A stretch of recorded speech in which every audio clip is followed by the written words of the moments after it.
పరమభక్తి తత్పరుడైనటువంటి వాడికి ఆపద వస్తోంది అంటే ఆపదని తప్పించడానికి కావలసిన సంభారములను పరమేశ్వరుడు ఒకరోజు ముందే సిద్ధం చేస్తాడు.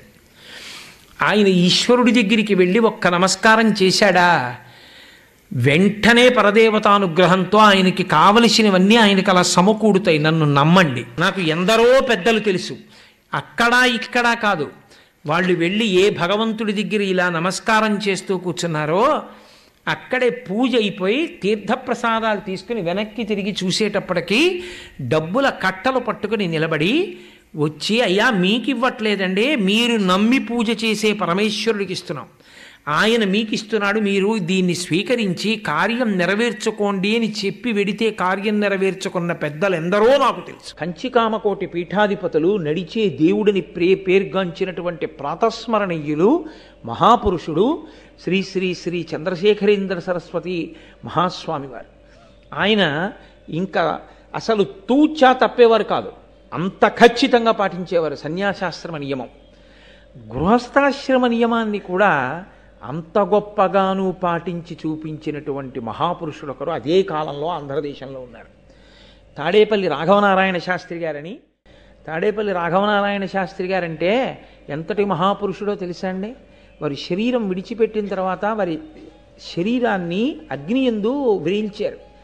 ఆయన చితాభస్మంలోంచి బాలాస్వరూపం వచ్చింది. అంటే ఆయన ఎంత ఉపాసన చేశారో మీరు ఆలోచించండి. ఆయన గృహస్థాశ్రమంలో వాళ్ళ గురువు గారు చెప్పిన మాట నమ్ముకున్నారు ఆయన. అది గురువు మీద విశ్వాసం అంటే, అది గురి అంటే. మహాపురుషులు వారు కూర్చుంటే బాలాదేవత ఆయన చుట్టూ తిరుగుతూ ఉండేది. ఆయన చుట్టూ తిరుగుతుంటే గజ్జెల చప్పుడు వినపడేది. ఆయన పడుకుంటే అక్కడ ఉన్నటువంటి గడప మీద, గుమ్మం మీద ఆవిడ కూర్చుని మాట్లాడుతుండేది. ఆయన ఆ ద్వారం దగ్గర పడక కుర్చీలో పడుకుని ఏదో ఆలోచిస్తూ ఉంటే శాస్త్రి గారిని చూడ్డానికి వచ్చినటువంటి ఒక ఆడావిడ, అమ్మ శాస్త్రి గారు ఉన్నారా అని అడిగింది. నేనే శాస్త్రిని అన్నారు ఆయన. అమ్మ పరాచికాలు వద్దమ్మా, శాస్త్రి గారు ఉన్నారా చెప్పండి అంది. నేనేనే శాస్త్రిని అన్నారు ఆయన. అమ్మ హాస్యం వద్దమ్మా, శాస్త్రి గారు ఉంటే చెప్పండి అమ్మా అని దిగ్గున ఆయన కుర్చీలోంచి లేచి, చెప్తే వినలేవా, నేనే శాస్త్రిని అని గట్టిగా అరిచి నించున్నారు.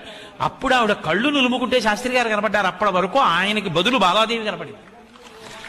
అంత బాలోపాసన చేసిన మహాపురుషులు. ఆయన కటిక దరిద్రం అనుభవించారు ఒకప్పుడు. ఎంత కటిక దరిద్రం అంటే, అమ్మవారి పూజ చేశాక నైవేద్యం పెట్టడానికి ఇంట్లో అటుకులు కాదు, అటుకు కూడా లేదు, ఏమీ లేవు. ఒకరి దగ్గరికి వెళ్ళి ఆయన చెయ్యి చాపేవారు కాదు. అందుకని ఆయన మంచినీళ్లు తెచ్చి అక్కడ పెట్టి మంచినీళ్లు నైవేద్యం చేసేవారు అమ్మవారికి. అదే ఆయన తాగేవారు. కాబట్టి మంచినీళ్లు నైవేద్యం పెట్టేవారు. కటిక దరిద్రంతో బాధపడుతూ పక్క ఇంటి వారికి కూడా చెప్పకుండా, ఇల్లాలు కూడా అటువంటి తల్లి. ఆయన 27 పర్యాయములు లలితా సహస్రనామ స్తోత్రంతో అమ్మవారిని పూజ చేసి, కటిక దరిద్రంలో 27 పర్యాయములు మంచినీటిని లలితా అమ్మవారికి నైవేద్యం చేశారు. చేసి ఆయన ఇంకొకసారి లలితా సహస్రం చదవడానికి ఓపిక లేదు, అప్పటికే అన్నం తిని చాలా రోజులు అయిపోయింది. లలితా సహస్రం చదవబోయి మాగన్ను పడిపోయింది. స్పృహ తప్పిపోతూ ఇంకా నోటి వెంట పలుకు పలకలేక, అప్పుడు కూడా గురువుగారి మాట మీదే నమ్మకం. గురువుగారు నాకు ఈ మంత్రం ఇచ్చారు, పరదేవత ఉన్నది అని చెప్పారు, నన్ను కాపాడుతుంది పరదేవత, ఆయన నమ్మకం అంతే. ఆయన సొమ్మసిల్లిపోయారు పూజామందిరంలో. పరదేవత నిజంగా వచ్చి కూర్చుని ఆయన తల ఎత్తి చేత్తో పట్టుకుని పాయసాన్నం తీసి ఆయన నోట్లో పెట్టి పసిబిడ్డకి తినిపించినట్లు తినిపించింది అంతే. ఇక రాఘవనారాయణ శాస్త్రి గారి జీవితంలో వెనక్కి తిరిగి చూడలేదు. ఆ రాఘవనారాయణ శాస్త్రి గారి దగ్గరికి చంద్రశేఖరేంద్ర సరస్వతి స్వామి వారు ఏమైనా అనుమానాలుంటే శిష్యుల్ని రాఘవనారాయణ శాస్త్రి గారి దగ్గర కనుక్కోండి అని పంపించేవారు. అంతటి ఉపాసకులు వారు. బయటికి వస్తే ఆచారం పాడవుతుంది, గృహస్థాశ్రమ ధర్మపు ఆచారం అని బాధపడుతుంటే పరమాచార్య స్వామి వారి బ్రహ్మరథం ఎక్కొచ్చారు. బ్రహ్మరథం అంటే వేదం చదువుకున్న వాళ్ళు పల్లకి మోస్తారు, అలా వస్తే బ్రహ్మరథం అంటారు. వేదం చదువుకున్న వాళ్ళు కామాక్షి కామాక్షి, అడుగు తీస్తే కామాక్షి, అడుగేస్తే కామాక్షి, ఆ పల్లకీలు పట్టుకుని వస్తుంటే రాఘవనారాయణ శాస్త్రి గారి ఇంటికి వచ్చి ఇంట్లో దిగి, అది మహానుభావులు గురువులంటే.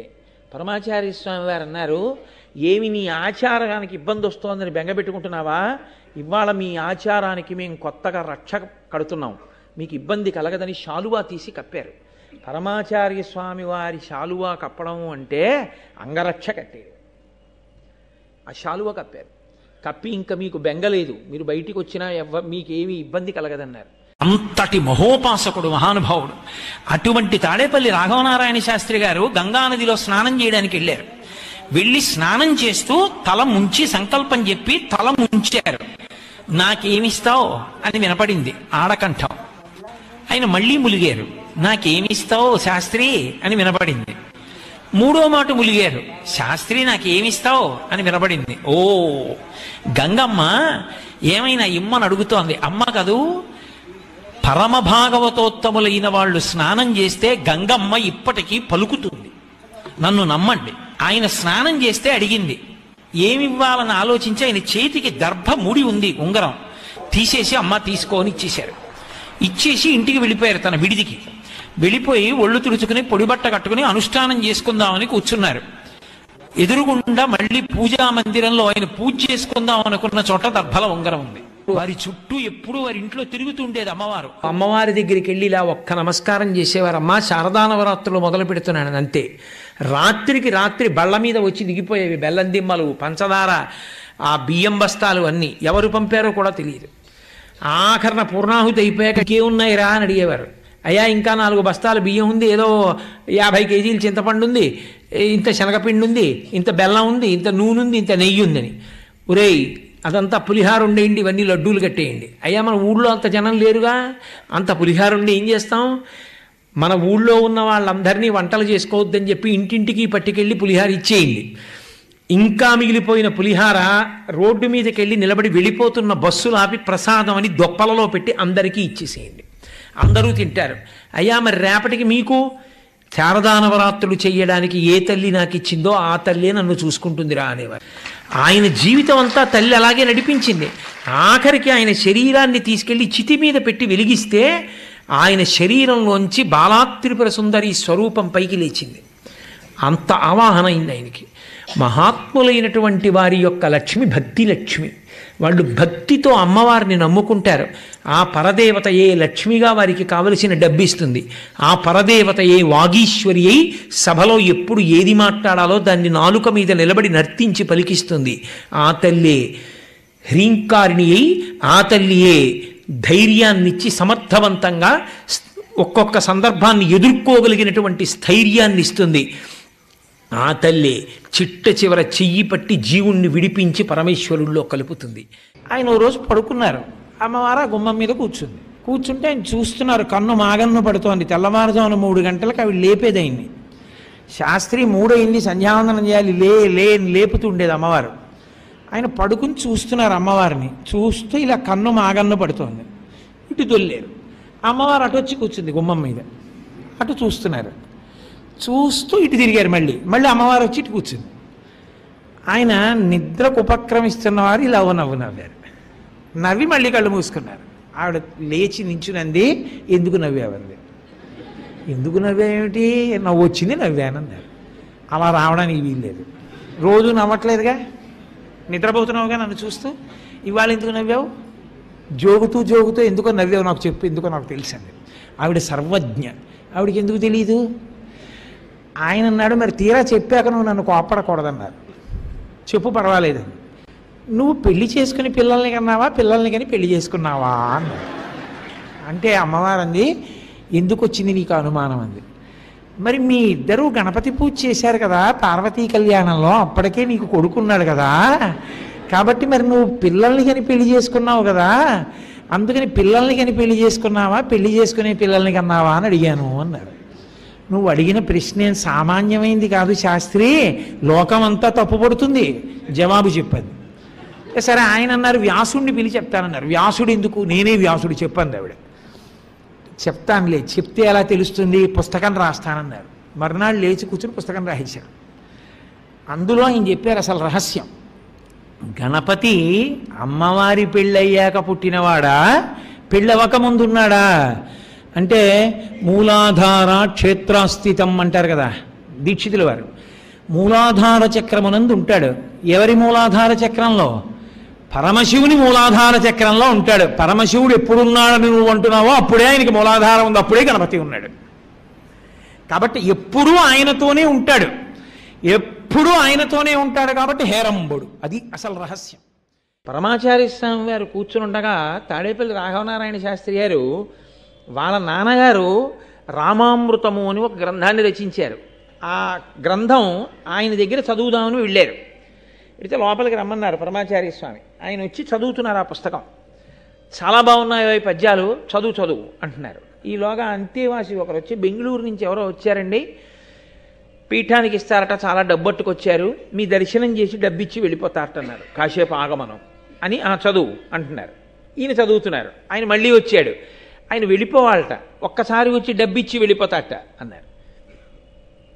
చదువు అన్నారు. ఆయన మూడో మాట వచ్చాడు.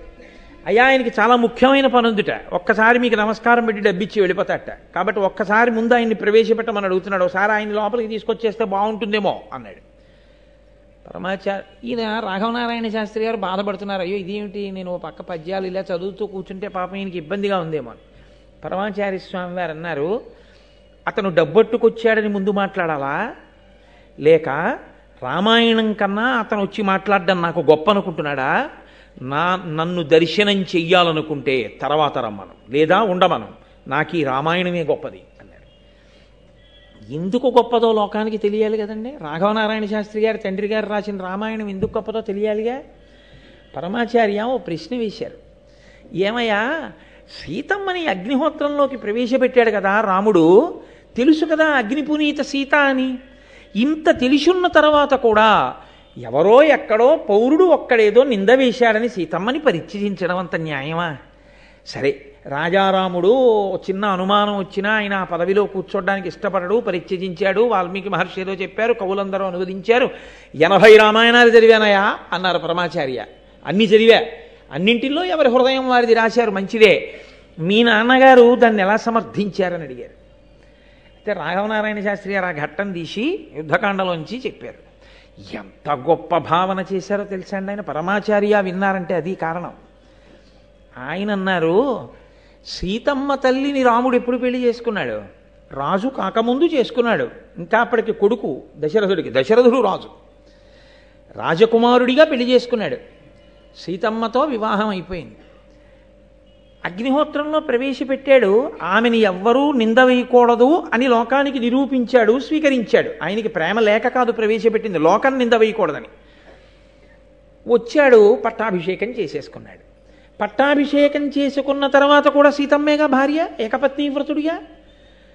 ఒకనాడు మంత్రులలో ప్రభువుకి నీతి పాఠం చెప్పే మంత్రి వచ్చి రాముడు ఏకాంతంలో ఉండగా ఒక మాట అన్నాడు. ప్రభు, మీరు వైకుంఠంలో ఉన్న శ్రీమన్నారాయణుడు, లోకానికి ధర్మం నేర్పడానికి రామచంద్రమూర్తిగా వచ్చి నరుడిగా ఈ భూమి మీద నడుస్తున్నారు. ఇటువంటి మీరు ప్రభువు కాకముందు సీతమ్మని భార్యగా ఉంచుకున్నారు, ధర్మానికి తప్పు లేదు. ప్రభువు అయ్యాక సీతమ్మ భార్యగా ఉండవచ్చా అని అడిగాడు. ఈమె ఎందుకు ఉండకూడదు అని అడిగాడు రాముడు. ప్రభువు భూమిపతి, భూమిపతి అంటే ఈ భూదేవికి భర్త ప్రభువు. అప్పుడు సీతమ్మ మీకేమవుతుంది? మీరు పట్టాభిషేకం అవగానే భూమి భర్త, మీరు భూమి భర్తగా పట్టాభిషేకం చేసుకుంటే సీతమ్మ పక్కన భార్యాస్థానంలో ఉండకూడదు. మీరు పట్టాభిషేకం చేసుకోనంతసేపు సీతమ్మ మీకు భార్యగా ఉండొచ్చు. ప్రభు ఇప్పుడు ధర్మం నడిచిందా అన్నాడు. ఉలిక్కిపడిన రాముడు కారణం చెప్తూ ధర్మము కోసమే సీతమ్మను అడవికి పంపాడని సమర్థించారండి మా నాన్నగారు. ఇది విని పరవశించిపోయారు పరమాచార్య స్వామి. అబ్బా, ఇన్ని రామాయణాలు విన్నాను కానీ ఇలా సమర్థించిన వాడిని వినలేదయా, ఆ పుస్తకాల సెట్ ఒకటి అక్కడ పెట్టి పో అన్నారు. అంటే ఇంత గొప్ప రాఘవనారాయణ శాస్త్రి గారు అన్నారు, మీకు సంస్కృతం వచ్చో అరవం వచ్చు, తెలుగు రాదుగా, మీకెందుకు ఆ పుస్తకాలు? నాకు వచ్చో కాదు అక్కడ పెట్టు, రోజు ఓ పువ్వు వేస్తా, చాలదా అంటే ఓ పువ్వు వేస్తుండేవారో వేయలేదో ఉంచేశాడు, వెళ్ళిపోయారు రాఘవనారాయణ శాస్త్రి గారు. చాలా కాలం అయిపోయిన తర్వాత ఆయన దర్శనానికి వెళ్ళారు. వెడితే రామ జగన్మోహన అని విశ్వామిత్రుడు రాముణ్ణి చూసి చదివినటువంటి పద్యం ఒకటి చదివారు పరమాచార్య స్వామి. ఇది మా నాన్నగారు రాసింది అన్నారు ఆయన. అంటే ఆయన అన్నారు, రాఘవనారాయణ శాస్త్రి మీ నాన్నగారు రాయడం కాదు, ప్రతిరోజు రాత్రి పడుకోబోయే ముందు మంచం మీద పడుకుని కాలు మీద కాలు వేసుకుని ఆకాశం వంక చూస్తూ ఈ పద్యాలు పరవశంతో మీ నాన్నగారు చదువుకునేవారు కదూ, ఆయనకి ఇష్టం ఈ పద్యాలు అన్నారు. అసలు వాళ్ళ నాన్నగారిని పరమాచార్య స్వామి చూడలేదు. మీకు ఎలా తెలుసండి? అది మాకు ఒక్కళ్ళకే తెలిసి ఇంట్లో మీకు ఎలా తెలిసిందన్నారు. ఆయన నవ్వు వదిలేశారు. గురువు త్రికాల వీధి, గురువుకి అన్నీ తెలుసు. కానీ అన్నీ తెలిసున్నట్టు ఉండక్కర్లేదంతే. గురు శిష్య సంబంధం అంటే అంత గొప్పది. ఎక్కడో ఉన్న తాడేపల్లి రాఘవనారాయణ శాస్త్రి గారి గురించి పరమాచార్య స్వామి వారికి అన్నీ తెలుసు. పరమాచార్య స్వామి వారి గురుత్వం మీద ఆయన ఏకంగా గొప్ప గొప్ప స్తోత్రాలే చేశారు. అవి గురు శిష్య సంబంధాలంటే. అంత పరమ పవిత్రంగా ఉండేవి. అంత పవిత్రమైన సంబంధాలు కాబట్టే, అంత గొప్ప పూజలు కాబట్టే రాఘవనారాయణ శాస్త్రి గారి శరీరాన్ని అగ్నిహోత్రంలో వ్రీలిస్తే ఆకరణ దహన సంస్కారం జరుగుతుంటే ఆయన చితాభస్మంలోంచి శరీరంలోంచి బాలాదేవి వచ్చి నిలబడింది పైన. అంటే ఎంత గొప్పగా గురువుల మాటల్ని విశ్వసించి తాపత్రయంతో నిలబడ్డారో, ఎంత పూనికతో నిలబడ్డారో మీరు ఆలోచించండి. ఇది గురు శిష్య సంబంధం. అది పవిత్రమైనటువంటి భావన.